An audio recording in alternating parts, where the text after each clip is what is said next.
As the years went by, another encroachment began in the form of settlers, lured by the promise of riches and an abundance of resources. With them came new diseases, which destroyed entire villages.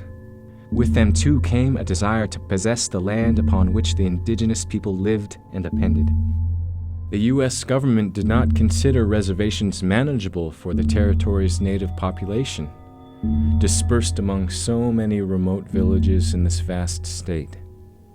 Instead, officials chose what they called assimilation. Within a short time, the Tlingit had been driven into a few larger communities. The land grab began, and the government divided up traditional homelands. Sit-iti-qiyi was no exception. By the turn of the century, the scientific community of the United States realized the significance of Glacier Bay. The growing interest in its preservation eventually led to the complete expulsion of the Huna Tlingit from their ancestral homeland, and a revocation of traditional hunting and gathering rights. The finality of this reality began to set in with the people. They would never be allowed to return to their true home. Before long, the Tlingit language was outlawed. It was made illegal to sing and dance or perform traditional ceremonies.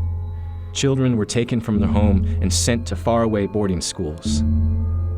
Forbidden to use their Tlingit names, they returned as Frank or John. The beautiful clan houses of the past and the totem poles disappeared, outlawed in the mistaken belief that they were objects of pagan worship. Soon, all that was left were memories to remind the people of what once was. The Tlingit people did not give up, however. Prohibited from constructing the clan houses of the past, they made modern ones. Told they couldn't sing and dance, they went to places where only the beaches and the forests could hear and see. These pressures took their toll.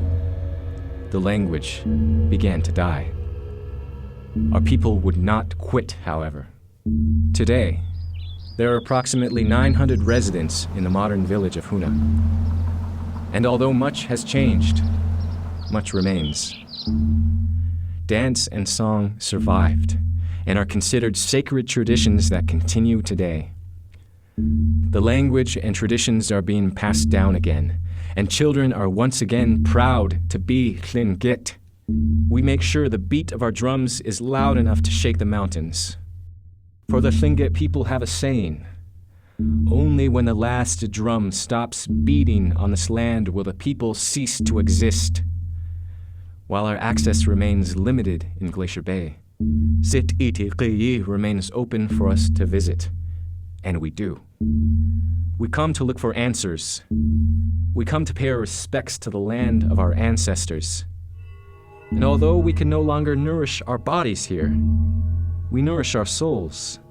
Here among the spirits of our forefathers, here in the traditional homeland of our people, our land, Ha-a-ni. When we are invited to help others see this magnificent place through our eyes, the eyes of its indigenous people, you honor the land, and you honor us. So join us as our cultural interpreters show you Glacier Bay. Make our stories yours. We are the Huna Tlingit. We are Alaska Natives. We are this land, and we welcome you to Glacier Bay.